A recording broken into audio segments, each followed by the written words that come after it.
Welcome to the channel bio classes. Bio classes channel में आप लोगों का फिर से बहुत बहुत स्वागत है। हम लोग क्लास 11th का चैप्टर 4 कर रहे थे, एनिमल किंगडम।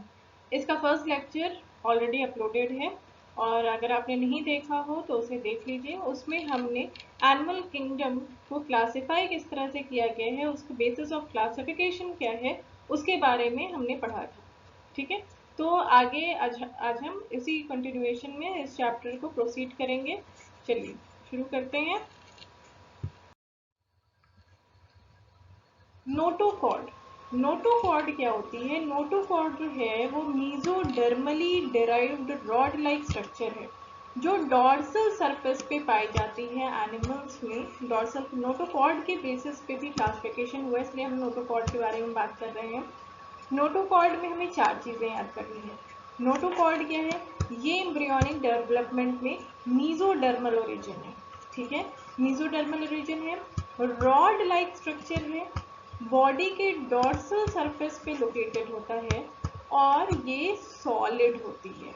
ठीक है, ये सॉलिड होती है। जैसे अगर हम किसी एनिमल की बात करें, कोई भी एनिमल है, उसका हम मान लीजिए कि ये बॉडी है। इस बॉडी में एक तरफ माउथ हो गया और एक तरफ एनस हो गया। ये हो गया उसका एलिमेंट्री कैनाल। ठीक है, ये बॉडी है सॉरी, इस बॉडी में एलिमेंट्री कैनाल है अगर यहाँ पे, तो यहाँ पर इसके ऊपर के साइड में यहाँ पर नोटोकॉर्ड की पोजीशन हमेशा ये होगी। ठीक है, डॉर्सल सरफेस की तरफ होगी। वेंट्रल सरफेस पे एलिमेंट्री कैनाल होगा और डॉर्सल सरफेस पे नोटोकॉर्ड होगी। इस तरह से आप अपने तरफ भी देख सकते हैं, पीछे जो आपकी रीढ़ की हड्डी है that is originated from notochord, वो हमेशा डॉर्सल साइड में होगी। एम्ब्रियोनिक डेवलपमेंट से लेकर के मेच्योरेशन तक हमेशा डॉर्सल सरफेस पे होगी और ये जो होती है ये एलिमेंट्री कैनाल के डॉर्सल सरफेस पे होगी। ठीक है, सॉलिड है, मीजोडर्मल ओरिजिन है, डॉर्सल साइड पे है और रॉड लाइक स्ट्रक्चर है। एक और कॉर्ड होती है जिसे हम कहते हैं नर्व कॉर्ड। क्या कहते हैं? Nerve cord. नर्व कॉर्ड भी डॉर्सल होती है। ठीक है, और ये भी रॉड लाइक स्ट्रक्चर होती है, लेकिन ये जो होती है नर्व कॉर्ड, ये इसका ओरिजिन क्या होता है? ये एक्टोडर्मल ओरिजिन है। ठीक है, जो हमारी स्पाइनल कॉर्ड है, स्पाइनल कॉर्ड जो है वो किससे डिराइव्ड है? वो नर्व कॉर्ड से डिराइव्ड है। स्पाइनल कॉर्ड पता है ना, वर्टिब्रल कॉलम है। वर्टिब्रल कॉलम कैसी होती है? रिंग शेप स्ट्रक्चर्स होते हैं, रिंग की तरह के, छल्ले की तरह के स्ट्रक्चर्स हैं, रिंग शेप स्ट्रक्चर्स। इसके अंदर जो होती है वो होती है आपकी नर्व कॉर्ड। ठीक है, तो नर्व कॉर्ड जो होती है या जो स्पाइनल कॉर्ड है वो किससे डिराइव्ड है? नर्व कॉर्ड से डिराइव्ड है। ये एक्टोडर्मल इन ओरिजिन है। और नोटोकॉर्ड जो कि हमारे शरीर में क्या बना ली? वर्टिब्रल कॉलम, ये मीजोडर्मल डिराइव्ड है, मीजोडर्म से ओरिजिनेटेड है। ठीक है, तो अब अगर नोटोकॉर्ड लाइफ में प्रेजेंट है, किसी भी जानवर के, किसी भी एनिमल के लाइफ के स्टेज में, पूरी लाइफ में अगर प्रेजेंट है तो उसे हम कहते हैं, अगर पूरे लाइफ में वो प्रेजेंट है तो उसे हम कहते हैं कॉर्डेट्स। ठीक है, उसे हम क्या कहेंगे? कॉर्डेट। ठीक है, अब कॉर्डेट को भी 2 पार्ट्स में डिवाइड किया गया है, प्रोटोकॉर्डेट और vertebrate. Protochordate and vertebrate. Protochordates क्या होते हैं? प्रोटोकॉर्डेट्स वो होते हैं, वर्टिब्रेट तो आप समझ गए होंगे, जिसमें नोटोकॉर्ड, जिन एनिमल्स में नोटोकॉर्ड वर्टिब्रल कॉलम बना लेती है, वर्टिब्रल कॉलम से ही डिराइव टर्म है वर्टिब्रेट। जिन एनिमल्स में नोटोकॉर्ड वर्टिब्रल कॉलम बना लेती है उसे हम क्या कहते हैं? वर्टिब्रेट। जैसे कि आपके क्या है, फिशीज हैं, सारी फिशेस हैं, रेप्टाइल्स हैं, एम्फीबियंस हैं, मैमल्स हैं, ये सारे क्या हैं? वर्टिब्रेट्स हैं, जिनमें कि वर्टिब्रल कॉलम प्रेजेंट है, वो हो गए वर्टिब्रेट। प्रोटोकॉर्डेट क्या होते हैं? प्रोटोकॉर्डेट में ये नोटोकॉर्ड तो प्रेजेंट होती है, लाइफ टाइम नोटोकॉर्ड प्रेजेंट होती है, लेकिन इनमें वर्टिब्रल कॉलम नहीं पाई जाती है। ये नोटोकॉर्ड वर्टिब्रल कॉलम में चेंज नहीं होती है, इसलिए इसको हम कहते हैं नॉन वर्टिब्रेट्स।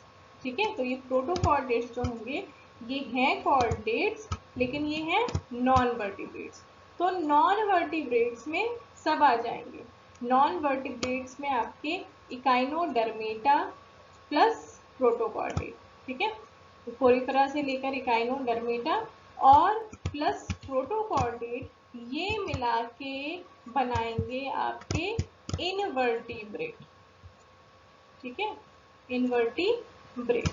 जैसे जब एम्ब्रियोनिक डेवलपमेंट होता है तो ये जो बाहर की जो एक्टोडर्म होती है ना, एक्टोडर्म की लेयर होती है, ये एक्टोडर्म की लेयर अंदर इन्वेजिनेट हो जाती है, और जब ये इन्वेजिनेट होती है तो ये बनाती है नर्व कॉर्ड। ये नर्व कॉर्ड ही आगे जाकर के क्या बनाएगी, स्पाइनल कॉर्ड, CNS बनाएगी, सेंट्रल नर्वस सिस्टम बनाएगी, ब्रेन बनाएगी और आपका स्पाइनल कॉर्ड बनाएगी। तो इसका जन्म कैसे हुआ है, इसकी हुई है इन्वेजिनेशन से, एक्टोडर्म के इन्वेजिनेशन से ये आगे मैच्योर हुई है, इसलिए इसका ओरिजिन क्या हुआ, एक्टोडर्मल।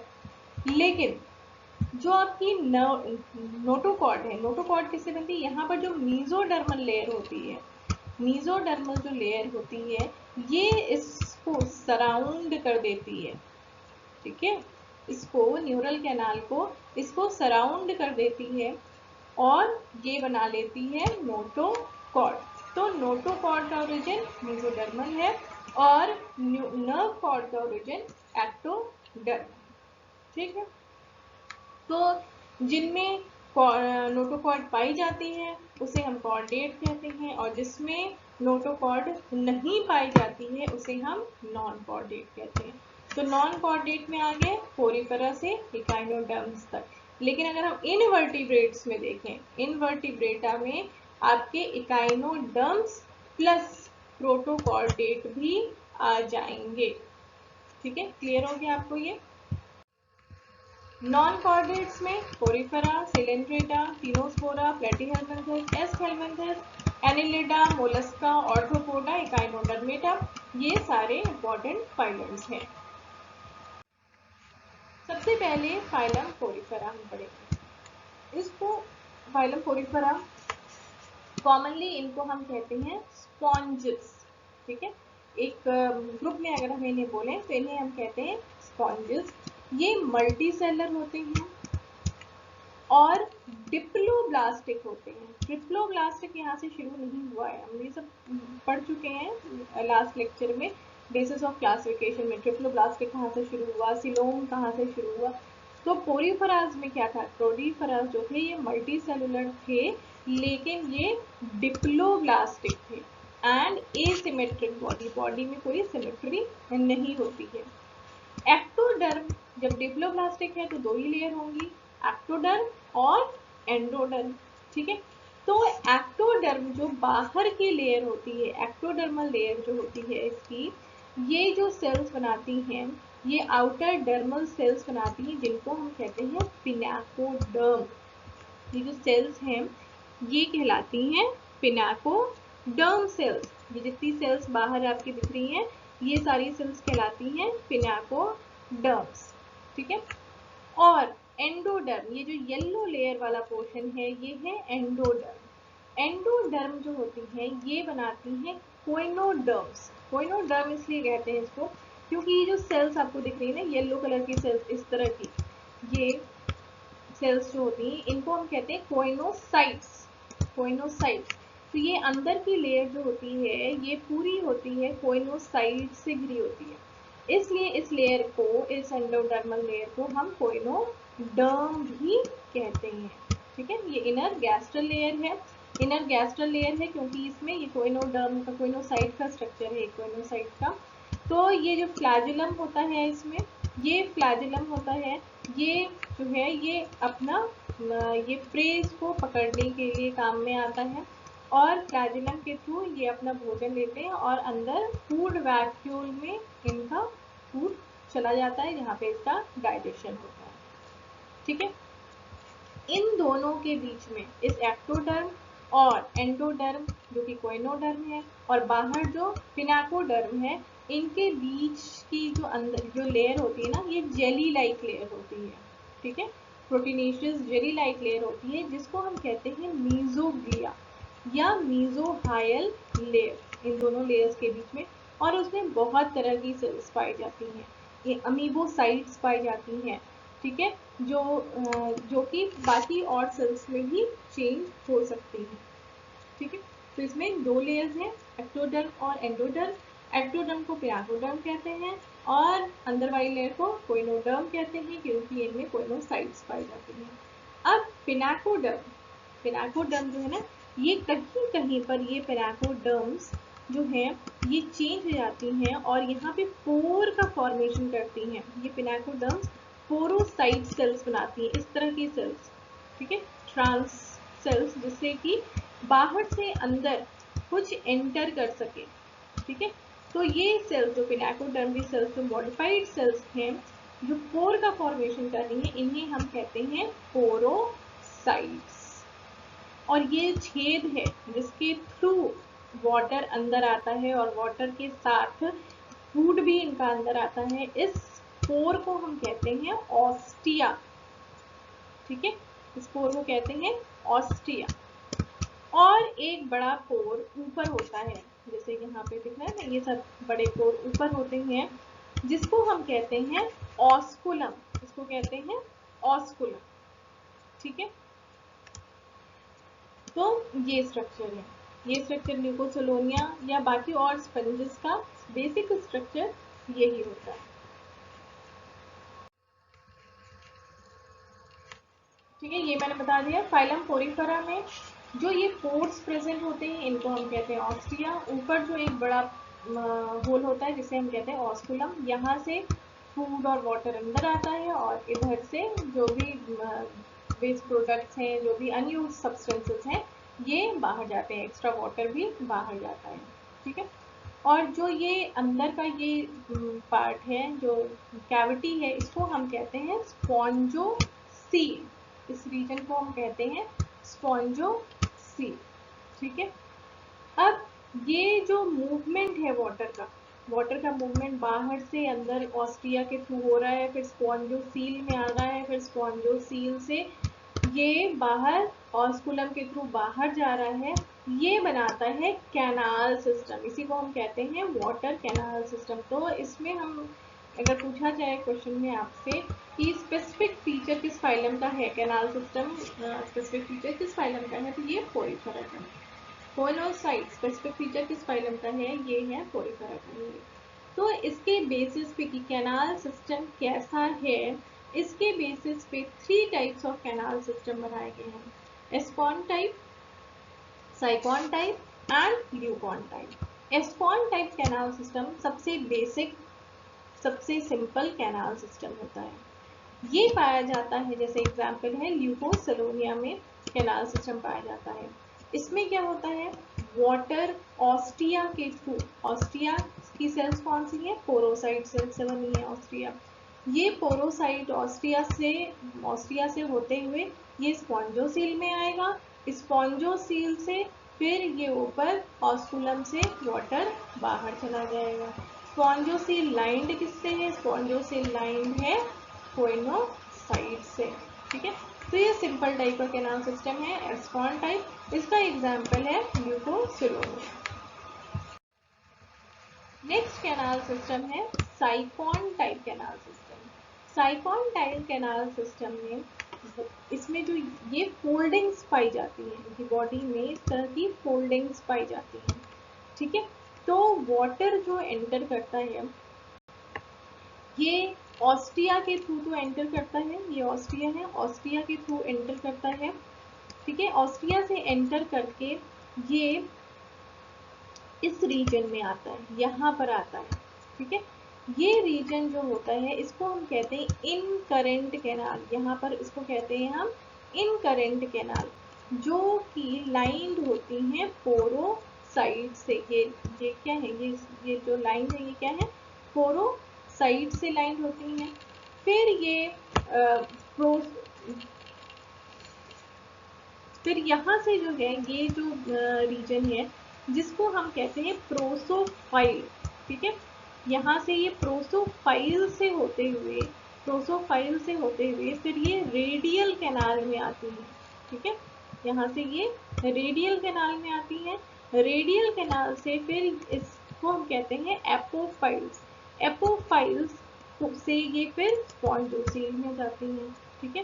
तो इसमें वाटर कहाँ से आया, वाटर आया ऑस्टिया के थ्रू, ऑस्टिया के थ्रू होते हुए ये फिर आया प्रोसोफाइट्स, ये जो लाइन है इसको हम कहते हैं प्रोसोफाइट, प्रोसोफाइल से होते हुए ये आया रेडियल कैनाल में, रेडियल कैनाल से ये एपोफाइल से होते हुए फिर ये आएगा स्पॉन्जोसील में, स्पॉन्जोसील के बाद ये बाहर जाएगा, ठीक है। तो इस फोल्डिंग की वजह से इसमें और रीजन्स हो गए, इसमें दो कैनाल हो गई, एक हो गई इनकरेंट कैनाल जो इसके बीच में है बाहर, और इसके बीच में जो है ये इनकरेंट कैनाल है, और ये हो गई रेडियल कैनाल, ठीक है। तो प्रोसोफाइल पहले आया ऑस्टिया, ऑस्टिया से प्रोसोफाइल, प्रोसोफाइल से उसके बाद ये पहुंचे रेडियल कैनाल में, रेडियल कैनाल से फिर एपोफाइल से होते हुए ये पहुंचा स्पॉन्जोसील में,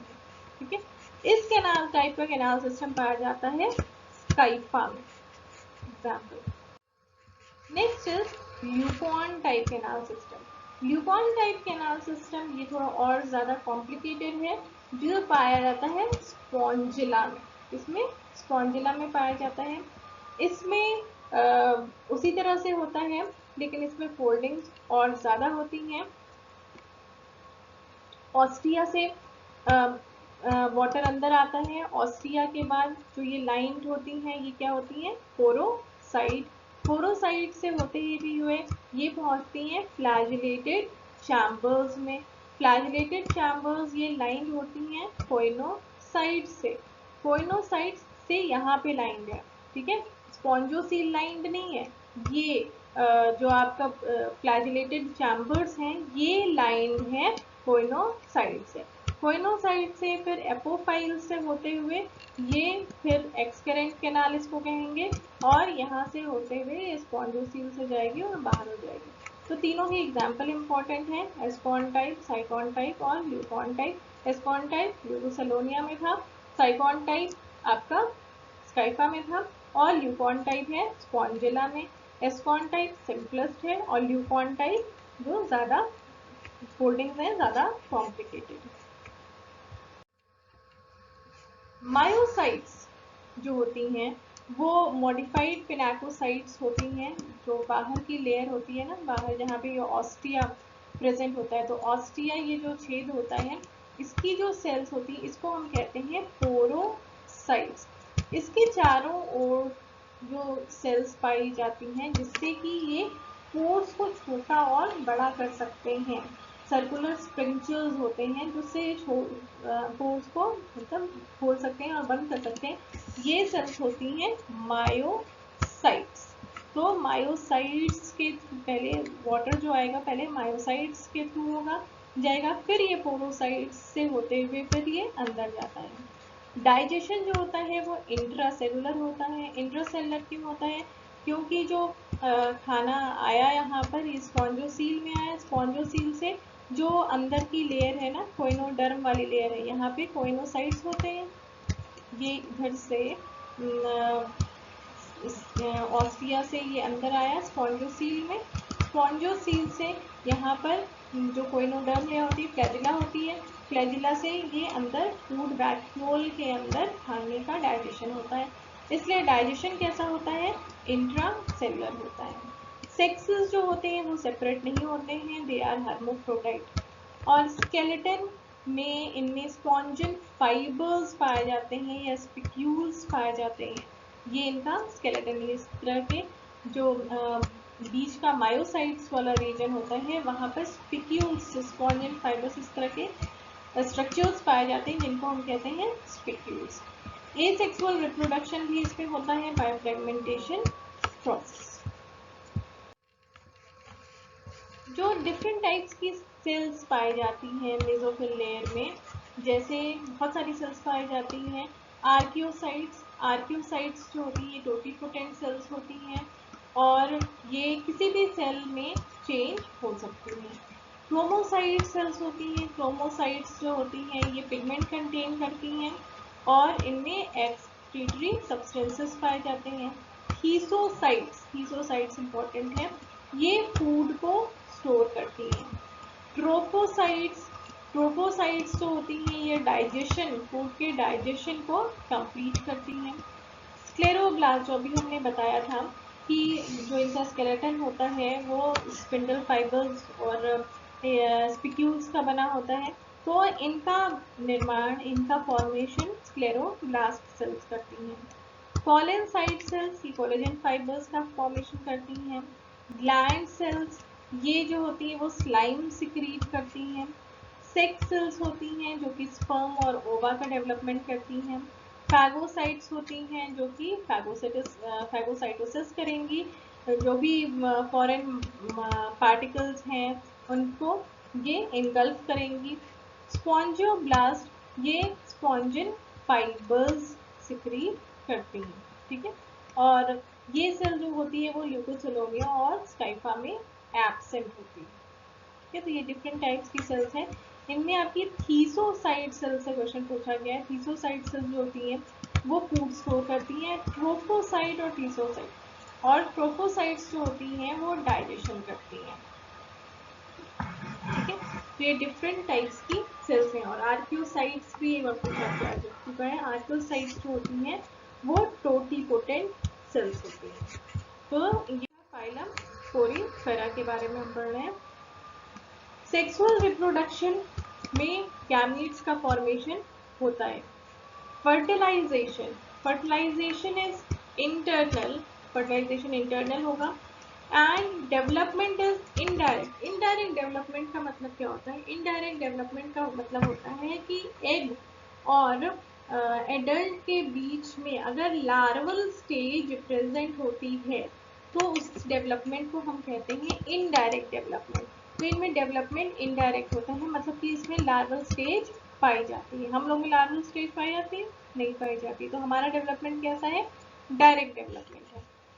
एम्फीब्लास्टुला लार्वा, साइकॉन में जो लार्वा पाया जाता है, डिफरेंट, क्योंकि इसमें लार्वा है तो डिफरेंट ऑर्गेनिजम्स जो इनके हैं उनमें डिफरेंट टाइप्स के लार्वा पाए जाते हैं। जैसे साइकॉन में जो होता है वो एम्फीब्लास्टुला लार्वा होता है, और ल्यूकोसलोनिया में जो होता है वो पैरेनकाइम्यूला लार्वा, ये नाम आपको याद करना पड़ेगा। ल्यूकोसलोनिया में पैरेनकाइम्यूला लार्वा होता है और साइकॉन में एम्फीब्लास्टुला लार्वा होता है। ये लार्वा होते कैसे हैं? इनमें सीलिया पाया जाता है और ये फ्री लिविंग होते हैं। एडल्ट जो है ये पोरिफेरास के, ये एडल्ट्स जो होते हैं ना ये सेडिमेंट्री होते हैं। स्पेशल फीचर्स कौन से हो गए? कैनाल सिस्टम आपने पढ़ा, कैनाल सिस्टम इसका स्पेशल फीचर है फाइलम का। कोइनोसाइट सेल्स को कॉलर सेल्स भी कहते हैं, ये इनका स्पेशल फीचर है। अब ये कुछ एग्जाम्पल्स हैं जिनको इस तरह से पूछा जाता है। बाथ स्पंज, बाथ स्पंज का नाम क्या है? यूस्पोंजिया, ठीक है, या साइकॉन। और fresh water sponge, fresh water sponge जो है वो है स्पॉन्जिला, ठीक है। बाथ स्पंज क्या है? यूस्पोंजिया। दूसरा एग्जाम्पल है साइकॉन, और फ्रेश वाटर स्पंज का नाम क्या है? स्पॉन्जिला। तो आपसे पूछा है बाथ स्पंज क्या है? Bath sponge is Euspongia, fresh water sponge is Spongilla. Leucosolenia example है। क्लियोना बोरिंग स्पंज, क्लियोना जो है इसको बोरिंग स्पंज कहते हैं क्योंकि ये पर्ल इंडस्ट्री को बहुत हार्म करता है, इसलिए Cliona is known as boring sponge. Chalina, Chalina को मरमेड ग्लोव्स कहा जाता है या डेडमैन्स फिंगर कहते हैं। Venus flower basket, Venus flower basket ये बहुत बहुत कई बार पूछा जा चुका है। वीनस फ्लावर बास्केट जो है ये कौन सा स्पंज है? That is Euplectella. Venus flower basket जो है ये जापान में इसको गिफ्ट के तौर पर वेडिंग्स में दिया जाता है, क्योंकि इनमें इस यूप्लेक्टेला में इस स्पंज में जो है इस पोरिफेरा में जो श्रिम्प्स होते हैं, एक मेल श्रिम्प और एक फीमेल श्रिम्प अंदर इंट्रैप्ड रहते हैं और लाइफ टाइम उसमें रहते हैं, ठीक है। जो अंदर का स्पॉन्जोसील पोर्शन है उसमें इंट्रैप्ड रहते हैं श्रिम्प्स और ये लाइफ टाइम रहते हैं, इसलिए इसको हम प्रिजनर्स ऑफ लव भी कहते हैं। और ये एज अ गिफ्ट ये जापान में दिया जाता है। ये वीनस फ्लावर बास्केट नाम है, कॉमन नेम, और इसका जो आपका बायोलॉजिकल नेम है that is blue flag tail. Spongilla जो होता है वो ऑफन ग्रीन कलर का होता है। क्यों ग्रीन कलर का होता है? क्योंकि इसमें सिम्बियोटिक रिलेशनशिप पाया जाता है विथ एल्गी जू फ्लोरेला की वजह से। जू फ्लोरेला इसमें पाई जाती है सिम्बियोटिक रिलेशनशिप में, इसलिए ये स्पॉन्जिला जो होते हैं वो ग्रीन कलर के होते हैं, ठीक है। ये एम्फीब्लास्टुला लार्वा इसमें दिखाया गया है कि किस तरह से बनता है एम्फीब्लास्टुला लार्वा। किसमें पाया जाता है? साइकॉन में पाया जाता है। जिसे जाइगोट है, जाइगोट में क्लीवेज हुआ, फिर इसमें फर्दर क्लीवेज हुए, ब्लास्टोमियस का फॉर्मेशन हुआ, ठीक है। इसमें अभी वर्टिकल क्लीवेजेस हो रहे हैं। उसके बाद इसमें हॉरिजॉन्टल क्लीवेज होता है। हॉरिजॉन्टल क्लीवेज जो होता है वो एकदम मीडियन लाइन पे नहीं होता है, एकदम इक्वेटर लाइन पे नहीं होता है, ये थोड़ा सा ऊपर होता है। ये थोड़ा सा ऊपर होता है जिसकी वजह से ऊपर की सेल्स छोटी बनती है और नीचे की सेल्स बड़ी बनती हैं, जिनको हम कहते हैं माइक्रोमियर्स। और नीचे वाली सेल्स जो बड़ी होती है उनको हम कहते हैं मैक्रोमियर्स, ओके। उसके बाद इनके बीच में एक कैविटी का फॉर्मेशन होता है जिसे हम कहते हैं ब्लास्टोसील। मैक्रोमियर्स माइक्रोमियर्स हैं जो घेरी हुई हैं अंदर ब्लास्टोसील को। अब ये माइक्रोमियर्स में फ्लैजिला का फॉर्मेशन हो जाता है और मैक्रोमियर्स एक ओपनिंग फॉर्म कर लेती है जिसको एम्ब्रियोनिक माउथ होता है। फिर इनमें इन्वेजिनेशन होता है, इस तरह से फोल्डिंग होती है और ये पूरा उल्टी हो जाती है, पूरा पलट जाती हैं।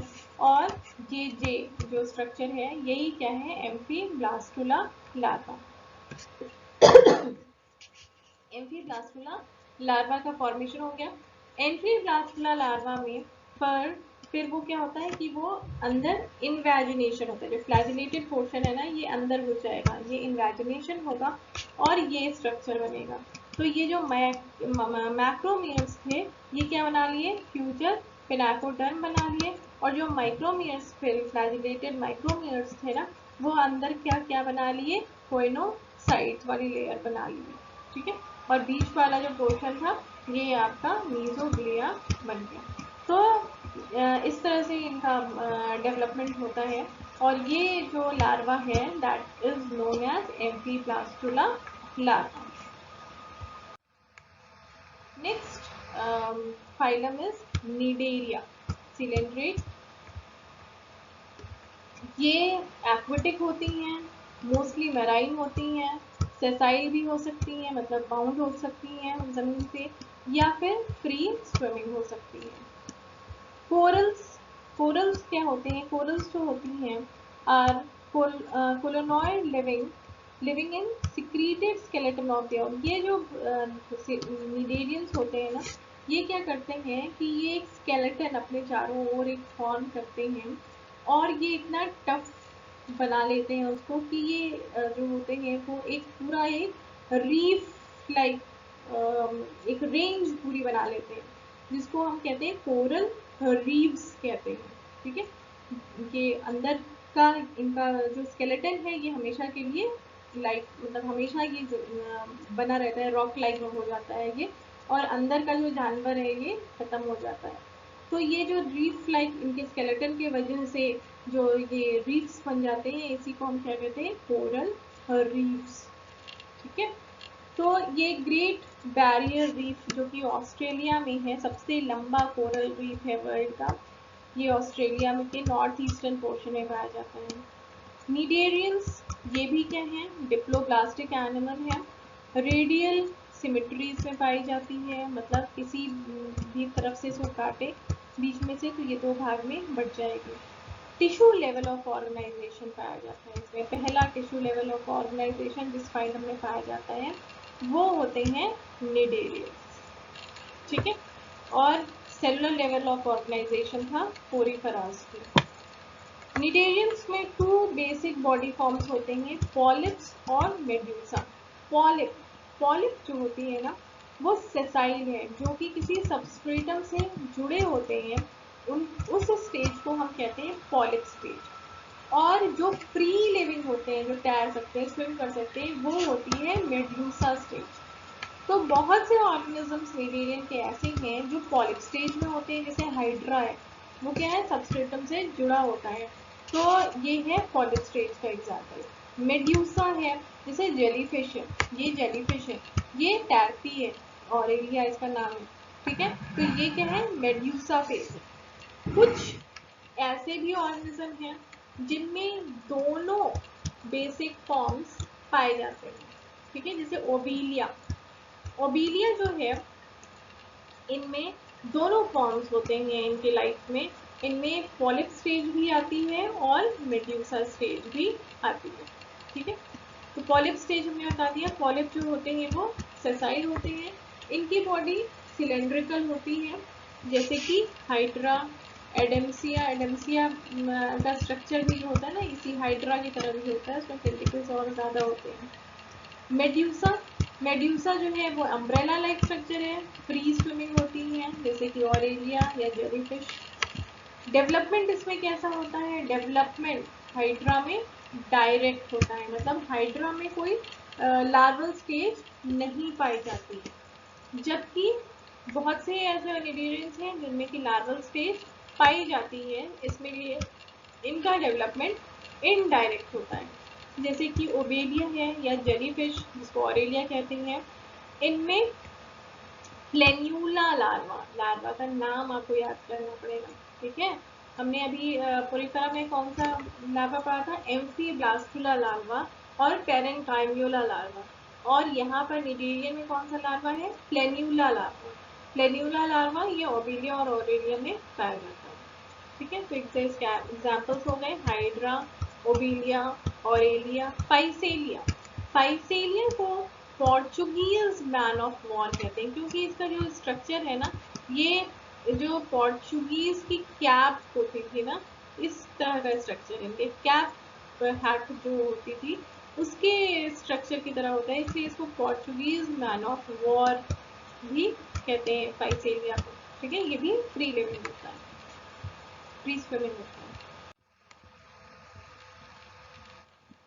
कुछ एग्जाम्पल जैसे सी एनिमोन क्या है, मेट्रीडियम, ये सब नाम याद करने पड़ेंगे। सी फैन क्या है, Gorgonia, organ pipe corals, Tubipora, dead man's finger, Alcyonium, ये है डेड मैन्स फिंगर। निडेरिया शब्द ये डिराइव हुआ है नीडोब्लास्ट से, ये स्पेशल फीचर है निडेरियंस का, नीडोब्लास्ट और नीडोसाइट्स जो होती हैं, या नीडोसाइट्स, जिनमें कि निमैटोसाइट पाई जाती है, ठीक है, ये इनकी बॉडी में पाए जाते हैं, ये सेल्स। ये अभी होती है कि बताते हैं आपको, ये जो टेंटिकल्स होते हैं ना, ये टेंटिकल पोर्शन है, टेंटिकल्स होते हैं, ये टेंटिकल्स, अब पहले बेसिक स्ट्रक्चर इसका क्या है, बेसिक स्ट्रक्चर ये है कि सबसे बाहर की ओर एपिडर्मिस है, अंदर की ओर ये गैस्ट्रोडर्मिस लेयर है, ये गैस्ट्रोडर्मिस लेयर है, फिर ऊपर माउथ है, और माउथ से ही जो है वो अंदर भी फूड आता है और उधर से बाहर भी जाता है। माउथ को घेरे हुए जो सेल्स होती हैं इन्हें हम कहते हैं हाइपोस्टोम, ठीक है। अब यहीं पर एपिडर्मिस के नीचे टेस्टिस का और ओवा का फॉर्मेशन होता है। टेंटिकल्स की जो सेल्स हैं, टेंटिकल्स की जो एपिडर्मल सेल्स हैं, इनमें कुछ एपिडर्मल सेल्स में मॉडिफिकेशन होता है और ये बना लेती हैं नीडोब्लास्ट सेल्स, ये बना लेती हैं नीडोब्लास्ट सेल्स। इन नीडोब्लास्ट के अंदर निमैटोसाइट्स पाए जाते हैं, नीडोब्लास्ट के अंदर निमैटोसाइट्स पाए जाते हैं। टेंटिकल्स पे नीडोब्लास्ट हैं और नीडोब्लास्ट के अंदर निमैटोसाइट्स पाए जाते हैं, ठीक है। हाइड्रा जो है वो सॉलिटरी अकेले रहता है, वाइल कोरल्स जो होते हैं वो कॉलोनीज में रहते हैं। इनमें जो अंदर कैविटी होती है जिसको हम कहते हैं गैस्ट्रोवैस्कुलर कैविटी, सिंगल ओपनिंग होती है माउथ जो कि घिरी होती है हाइपोस्टोम से। Digestion is first extracellular and then intracellular. Extracellular क्योंकि इनके अंदर जो ये पोर्शन है, जो सिलेंट्रॉन, ये जो बीच का पोर्शन है ना, इसको हम क्या कहते हैं, सिलेंट्रॉन पोर्शन। तो ये गैस्ट्रोडर्मिस होती है, कुछ एंजाइम सिक्रीट करती हैं। तो कुछ पार्शियल डाइजेशन जो होता है वो सिलेंट्रॉन रीजन में हुई होता है। पार्शियल डाइजेशन के बाद ये food digested, semi digested food ये गैस्ट्रोडर्मिस द्वारा एब्जॉर्ब कर लिया जाता है और यहाँ पे फर्दर डाइजेशन होता है। तो इसलिए डाइजेशन इनमें एक्स्ट्रा सेलुलर होगा, फिर इंट्रा सेलुलर होगा, लेकिन कोरिफेरस में क्या था, इंट्रा सेलुलर था। ठीक है।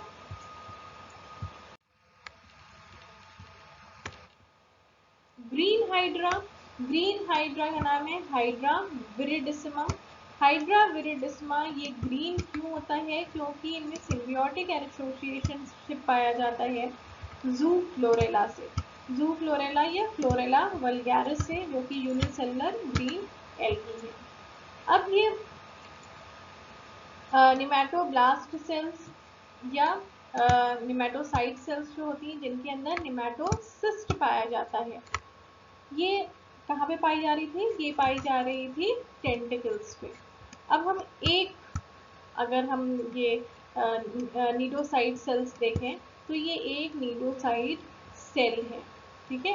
इस नीडोसाइट सेल के अंदर ये जो पोर्शन है दैट इज निमेटोसिस्ट, और ये निमेटोसिस्ट जो बैग लाइक स्ट्रक्चर है ना, ये पॉइजन से भरा होता है, जो कि ये है हिप्नोटॉक्सिन।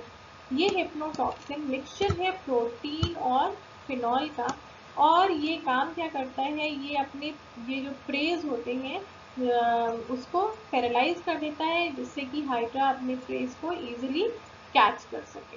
ठीक है। यहाँ पर ये एक नुकीला सा जो निडल लाइक स्ट्रक्चर है ये होता है नीडोसिल, ये होता है नीडोसिल, और इसमें एक उल्टा कोन लाइक स्ट्रक्चर दिखाई दे रहा है। ठीक है, जिसको हम कहते हैं बार, और ये कॉइल्ड थ्रेड्स हैं, कॉइल्ड थ्रेड्स हैं। ये है थ्रेड लाइक स्ट्रक्चर। एक और है जिसको हम कहते हैं लेसो। लेसो जुड़ा होता है निमेटोसिस्ट को बाइंड किया रहता है, जिससे कि ये बाहर तुरंत ना निकल जाए बिना किसी स्टिमुलस के। जब नीडोसिल, ये नीडोसिल है यहाँ पे, नीडोसिल को जब स्टिमुलेशन मिलता है, जब ये को कोई प्रे का ये स्टिमुलेशन मिलता है, इनके संपर्क में आते हैं तो ये एक्टिव हो जाती हैं, और ये क्या करती हैं, इसके वजह से नीडोसिल जब ये स्टिमुलेट हो जाती हैं तो ये जो अंदर बार्ब है ना, बार्ब जो है वो जुड़ा हुआ है ये थ्रेड से, तो ये थ्रेड बाहर निकल जाता है, और ये थ्रेड जब बाहर निकलता है तो इसके साथ जो हिप्नोटॉक्सिन सब्सटेंस है, पॉइजनस सब्सटेंस है, ये भी डिस्चार्ज हो जाता है। ठीक है, डिस्चार्ज हो जाता है, जिससे कि ये प्रेज को पैरालाइज कर देते हैं। और एक बार जब ये यूज हो गया ना, तो ये जो निमेटोसिस्ट है ये वापस अंदर नहीं आता है और वो डिजेनरेट हो जाता है। ठीक है, फिर से वापस अंदर नहीं आता है। लेसो क्या करता है, lasso prevent nematocyst from being thrown out without any stimulus. ये लेसो जो होता है ये प्रिवेंट करता है कि ये बाहर थ्रेड ना निकले। डिस्चार्ज टाइम क्या है, 0.3 to 0.57 सेकेंड, इतनी जल्दी ये थ्रेड्स जो होते हैं वो डिस्चार्ज होते हैं। हाइड्रा में 4 टाइप्स के नेमेटोसाइट्स पाए जाते हैं। स्टीनोटील्स या पेनिट्रेंट्स जो सबसे बड़े नेमेटोसिस्ट हैं, होलोट्राइकस आइसोराइजा और या स्ट्रेप्टोलीन ग्लूटिनेंस, एट्राइकस आइसोराइजा, स्टीरियोलीन ग्लूटिनेंस, वॉल्वेंस या डेस्मोनिन्स। वॉल्वेंस या डेस्मोनिन्स स्मॉलेस्ट है और स्टीनोटील्स या पेनिट्रेंट्स ये लार्जेस्ट हैं, ठीक है।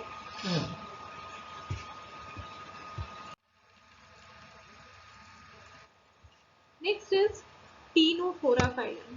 टीनोफोरा फाइलम, इसको कॉमनली हम कहते हैं सी वॉलनट या कॉम्ब जेलीज कहते हैं। एक्सक्लूसिवली ये मेरीन होते हैं। सी वॉलनट्स किसमें आते हैं, ये आते हैं नीडोफोरा में, या इनको कॉम्ब जेलीज कहते हैं। ये मेरीन होते हैं, रेडियल सिमेट्रिकल होते हैं और डिप्लोब्लास्टिक होते हैं। बॉडी ऑर्गेनाइजेशन एक बार शुरू हो गया टिश्यू लेवल का, तो टिश्यू लेवल का बॉडी ऑर्गेनाइजेशन होता है। इसमें 8 वर्टिकल, इस तरह के 8 वर्टिकल रोज होते हैं फॉर्म प्लेट्स के, सिलिएटेड फॉर्म प्लेट्स के, जो इनको लोकोमोशन में हेल्प करते हैं। डाइजेशन जो होता है इनका एक्स्ट्रा सेलुलर और इंट्रासेलुलर, जैसे कि मिडेरियंस में होता है कि एक्स्ट्रा सेलुलर फिर इंट्रासेलुलर होता है, उसी तरह इनमें भी डाइजेशन एक्स्ट्रा सेलुलर फिर इंट्रासेलुलर होता है। बायोल्यूमिनेसेंस पाया जाता है इसमें, मतलब कि ये लाइट एमिट करते हैं जिससे कि ऐसे चमकीले दिखाई देते हैं। हर्मोफ्रोडाइट है ये, और रिप्रोडक्शन सेक्सुअल मेथड से होता है। Hermaphrodite means both male and female parts are present in them. Fertilization external होता है विद इनडायरेक्ट डेवलपमेंट मीन्स इनमें की लार्वल स्टेज पाई जाती है। एग्जाम्पल है प्लूरोब्रैकिया और टीनोफ्लेमा, दो एग्जाम्पल्स आपको याद करने हैं। नेक्स्ट इज फाइलम इज प्लेटीहेल्मिन्थ, वैसे भी नेक्स्ट इंपॉर्टेंट फाइलम है ये फाइलम। ये प्लेटीहेल्मिन्थ जो होते हैं ना, इनके ऑर्गेनिजम्स चपटे होते हैं, इसलिए इनको फ्लैट बोन्स भी कहते हैं। इनके ऑर्गेनिजम्स को फ्लैट बोन्स भी कहा जाता है। ये डॉर्सोवेंट्रली फ्लैटेंड होते हैं। बायलैटरल सिमेट्री होती है। ट्रिप्लोब्लास्टिक, पहला ट्रिप्लोब्लास्टिक कहाँ मिला आपको, पहला ट्रिप्लोब्लास्टिक मिला आपको प्लेटीहेल्मिन्थ में। एसिलोमेट होते हैं, ये बेसिस ऑफ क्लासिफिकेशन में मैंने क्लियर समझाया है। एसिलोमेट, सिलोमेट और सिलोमेट में किस टाइप के हैं, ठीक है। नहीं देखा हो तो फिर से देख लीजिएगा। एसिलोमेट होते हैं, इनमें सीलोम नहीं पाया जाता है।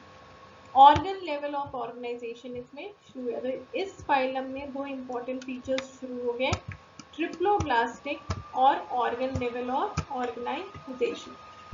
ये फ्री लिविंग भी हो सकते हैं, एक्टोपैरासाइट भी हो सकते हैं, या बॉडी के अंदर भी पैरासाइट हो सकते हैं, मतलब एंडोपैरासाइट्स भी हो सकते हैं।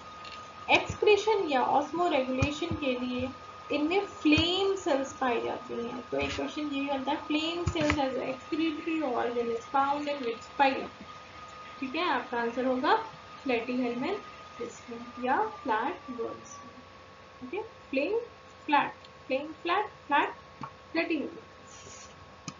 हर्माफ्रोडाइट्स, हर्माफ्रोडाइट होते हैं फर्टिलाइजेशन, इंटरनल और डेवलपमेंट में लार्वल स्टेज, बहुत से लार्वल स्टेजेस में है और बहुत से लार्वल स्टेजेस आपको इसमें याद करने हैं।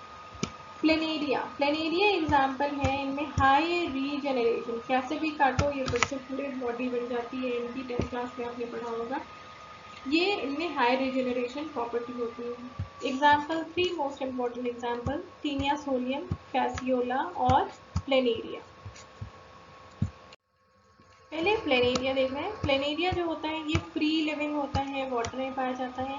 क्योंकि ये फ्री लिविंग है, पैरासाइट नहीं है, बॉडी के अंदर नहीं है, इसलिए इनमें रेस्पिरेशन कैसा होगा, एयरोबिक रेस्पिरेशन होगा। जो भी एंडोपैरासाइट्स हैं इनके, इस फाइलम के, उनमें रेस्पिरेशन जो है वो एनारोबिक है, और इनमें रेस्पिरेशन कैसा है प्लेनेरिया में, क्योंकि फ्री लिविंग वाटर में है तो इसमें एरोबिक रेस्पिरेशन है।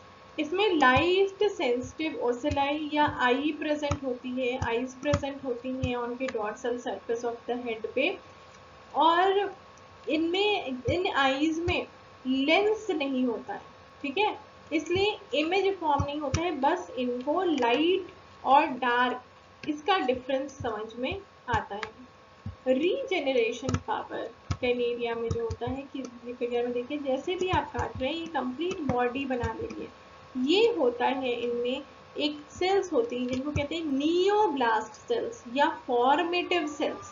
नियोब्लास्ट से नाम से क्वेश्चन पूछा गया है, नियोब्लास्ट सेल्स या फॉर्मेटिव सेल्स। नियोब्लास्ट सेल्स जो कि मीजोकाइम में पाई जाती है, इसकी वजह से ही इनमें हाई रिजेनरेशन पावर पाया जाता है। होते ये हर्माफ्रोडाइट है, लेकिन इनमें क्रॉस फर्टिलाइजेशन होता है। ठीक है, सेल्फ फर्टिलाइजेशन नहीं होता है, क्रॉस फर्टिलाइजेशन होता है। नेक्स्ट ऑर्गेनिज्म इसका है फैसियोला। फैसियोला का अगर हम स्ट्रक्चर देखें तो इसमें एंटीरियर पार्ट पे सकर होता है, anterior sucker at the top of the mouth यहाँ पे होता है, और पीछे की ओर भी यहाँ पर भी एक सकर होता है जिसको हम कहते हैं एसीटेबुला। ठीक है, ये एंडोपैरासाइट है, एंडोपैरासाइट है, इसमें रेस्पिरेशन कैसा होगा, एनारोबिक रेस्पिरेशन होगा। ये भी हर्माफ्रोडाइट होते हैं। विटिलाइन ग्लैंड इनमें पाई जाती है, अंदर इनमें विटिलाइन ग्लैंड पाई जाती है जो कि योकी शेल का फॉर्मेशन करती है एग में। स्ट्रक्चर में क्या हुआ, यहाँ पर माउथ है, माउथ के चारों ओर सकर है, एंटीरियर सकर जिसे ओरल सकर भी कहते हैं। पीछे की ओर यहाँ पर एसिटिकुलम, ये भी एक टाइप का सकर है। गोनोपोर एक पोर रीजन है, एक्सक्रीटरी पोर्स यहाँ पे प्रेजेंट है।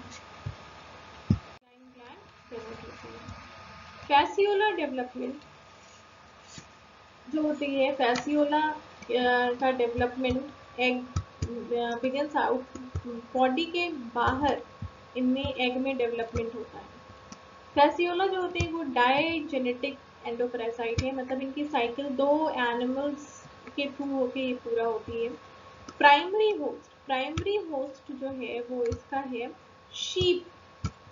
ठीक है, प्राइमरी होस्ट इसका क्या है, शीप है, जहां पर ये पाए जाते हैं लिवर, शीप के ये लिवर में पाए जाते हैं। और सेकेंडरी होस्ट जिसको इंटरमीडिएट होस्ट भी कहा जा सकता है, इसका है स्नेल। ठीक है, तो फैसियोला का प्राइमरी होस्ट क्या है, शीप, और फैसियोला का सेकेंडरी होस्ट क्या है, स्नेल। ये दोनों इनको जानवर चाहिए फैसियोला के कंप्लीट लाइफ साइकिल के लिए। डिफरेंट इसके जो लार्वल स्टेजेस हैं बहुत इंपॉर्टेंट है। पहला है माइरासीडियम, फिर स्पोरोसिस, फिर रीडिया, फिर सर्केरिया, फिर मेटा सर्केरिया लार्वा। ठीक है, तो शीप से जो फीकल मैटर निकलता है, ये फीकल मैटर जो एग है, इनमें एग में डेवलपमेंट होता है। ठीक है, और इसमें लार्वल डेवलपमेंट कहाँ शुरू हो रहा है, बाहर शुरू हो रहा है, बॉडी के बाहर शुरू हो रहा है।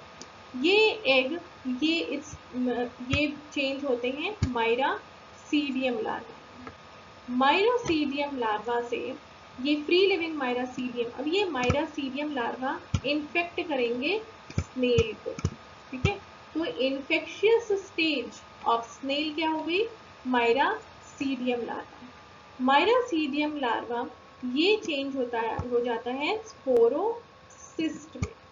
ठीक है, स्पोरोसिस्ट फिर चेंज होता है ये रीडिया लार्वा में। रीडिया लार्वा ये चेंज होता है सर्केरिया लार्वा में। ठीक है, तो ये तीनों स्टेजेस स्पोरोसिस्ट, रीडिया और सर्केरिया लार्वा ये स्नेल के अंदर है। ओके, माइरासीडियम लार्वा ये सॉइल में है, माइरासीडियम लार्वा कहाँ है, सॉइल में है, और स्पोरोसिस, रीडिया और सर्केरिया ये कहाँ पर है, स्नेल के अंदर है। फिर ये सर्केरिया लार्वा जिसमें कि टेल होती है। ठीक है, सर्केरिया लार्वा जिसमें कि टेल होती है, ये टेल खत्म हो जाती है और ये चेंज हो जाती है मेटा सर्केरिया लार्वा में। मेटा सर्केरिया लार्वा ये पौधों से जाके चिपके रहते हैं, पौधों से चिपके रहते हैं एक्वेटिक प्लांट्स में। स्नेल कहाँ है, पानी में है, तो ये एक्वेटिक प्लांट्स में चिपके रहते हैं पौधों से। जब ये फीड करेगी शीप इस पे, तो ये मेटा सर्केरिया लार्वा अंदर चले जाएंगे। ठीक है, और ये एडल्ट में चेंज हो जाएंगे, और फिर इसके बाद इनमें एग बनेगा, फर्टिलाइजेशन होगा, क्रॉस फर्टिलाइजेशन होगा, एग बनेगा, एग बाहर निकलेगा, फिर ये माइरासीडियम लार्वा में चेंज होगा। तो जो माइरासीडियम लार्वा है ये क्या है, ये जो है ये फ्री लिविंग है, और ये हैच होता है एग से, पाया जाता है सॉइल में, मतलब बाहर पाया जाता है वाटर में या सॉइल में। फिर माइरासीडियम लार्वा से ये स्नेल में आया, स्नेल के लिए इन्फेक्शियस लार्वा कौन सा हुआ, माइरासीडियम लार्वा। फिर ये स्टेजेस कौन से हुए, sporocyst, redia and cercaria. Cercaria ने अपनी टेल छोड़ दी, बन गया मेटासर्केरिया। मेटासर्केरिया ये इन्फेक्शियस हुआ शीप के लिए। ओके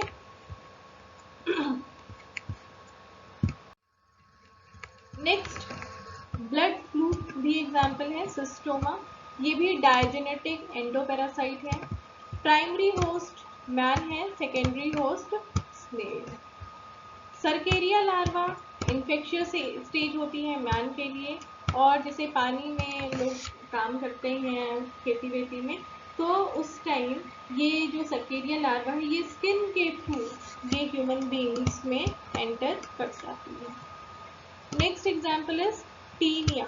टीनिया ये भी डायजेनेटिक एंडोपैरासाइट है, इनमें कोई डाइजेस्टिव सिस्टम नहीं पाया जाता है। इनकी बॉडी के ऊपर क्यूटिकल की बहुत मोटी लेयर होती है, जिससे कि ये कि जो डाइजेस्टिव एंजाइम्स हमारे एलिमेंट्री कैनाल में है ना, इनसे ये प्रोटेक्ट करती है। ओके टीनिया सोलियम का प्राइमरी होस्ट मैन है, जो कि स्मॉल इंटेस्टाइन में पाई जाती है, और सेकेंडरी होस्ट पिग।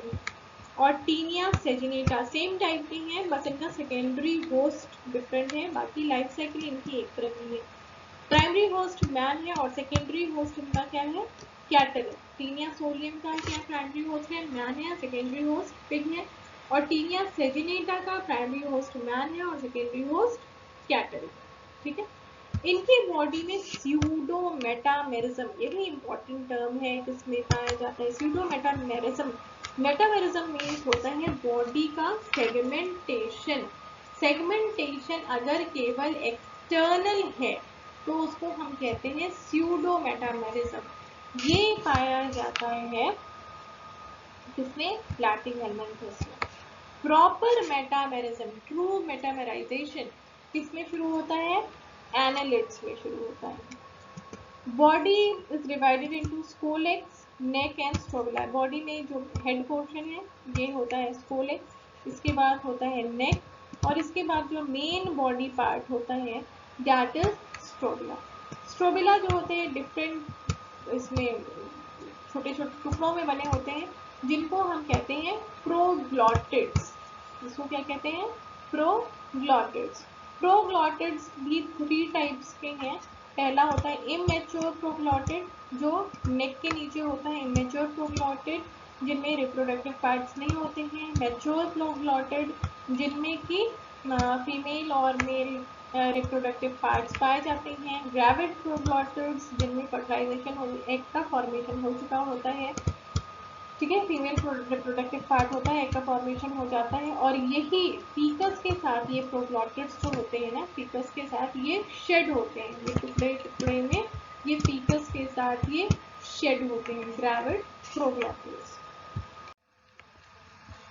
अब स्कोलेक्स जो हेड पोर्शन है, इसका स्ट्रक्चर हम देखें अगर, तो स्कोलेक्स में 2 सर्कल्स ऑफ काइटिनस हुक्स होती है। ऊपर से ये एक सर्कल और 2 सर्कल काइटिनेक्स हुक्स के होते हैं, और 4 सकर्स होते हैं। ऊपर से ऐसे देखने पे आपको ऐसा स्ट्रक्चर दिखाई देगा, 2 सर्कल्स ऑफ काइटिनस हुक्स और 4 सकर्स होते हैं, जिसे एसिटेबुला भी कहते हैं। मेन बॉडी प्रोग्लॉटिड्स की बनी होती है, बताया 3 टाइप्स के होते हैं। यंग, जो ठीक नेक के नीचे है, जिसमें रिप्रोडक्टिव ऑर्गन नहीं है। मेच्योर, जिनमें कि मेल और फीमेल रिप्रोडक्टिव ऑर्गन है। और ग्रेविड, जिसमें कि फर्टिलाइज एग पोर्शन है, जो फीकस के साथ शेड होता है। एक हर प्रोग्लॉटिड में सारे एक एक पार्ट को देखें अगर हम, तो हर प्रोग्लॉटिड्स में न्यूमरस टेस्टिस, ये जितने भी छोटे छोटे गोले दिखाई दे रहे हैं, ये सारे क्या हैं, ये हैं टेस्टिस। ठीक है, टेस्टिस जो होती हैं वो यूनाइट करते हैं वासा एफरेंशिया। वासा एफरेंशिया ये यूनाइट करते हैं, फिर ये बनाते हैं वास डिफरेंस, ये बनाते हैं वास डिफरेंस, और ये वास डिफरेंस ये एंटर करते हैं पेनिस में। ओके, और हर प्रोग्लॉटिड में बाइलोब्ड ओवरी पाई जाती है। ये है बाइलोब ओवरी पाई जाती है जो जुड़ी होती है बीच में इस्थमस से जुड़ी होती है, और ये ओपन होती है, ओपन इनटू ऊ टाइप में, ये ऊ टाइप में ओपन होती है। और यहाँ पर ये विटेलाइन ग्लैंड से जुड़ी होती है थ्रू विटेलाइन डक्ट। ठीक है, जो योगी शेल का फॉर्मेशन करते हैं। टीनिया में सेल्फ और क्रॉस दोनों तरह के फर्टिलाइजेशन पाए जाते हैं।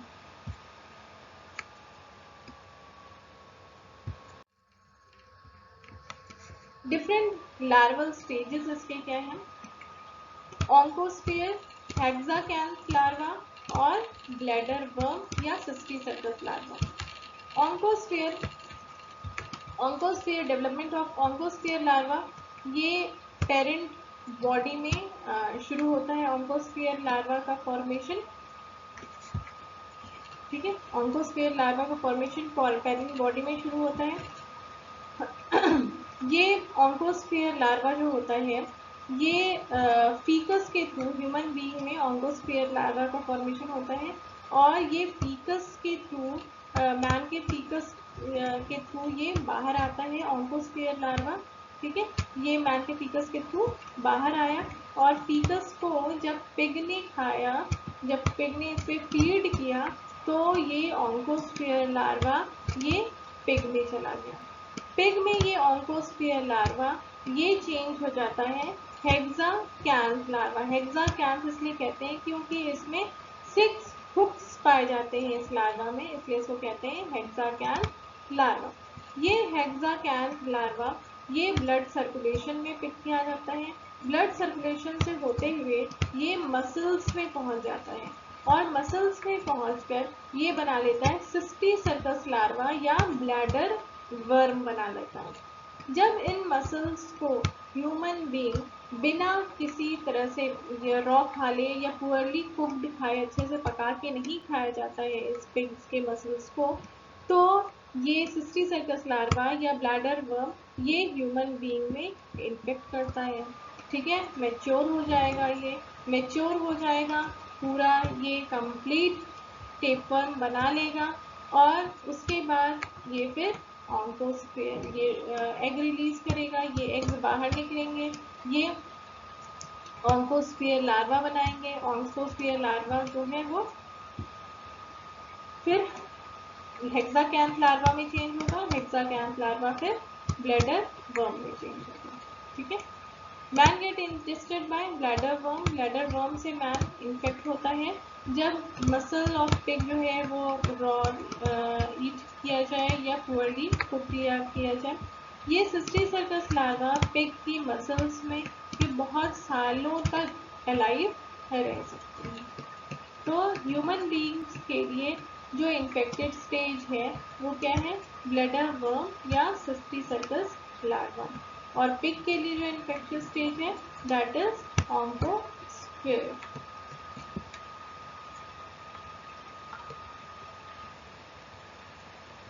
ठीक है,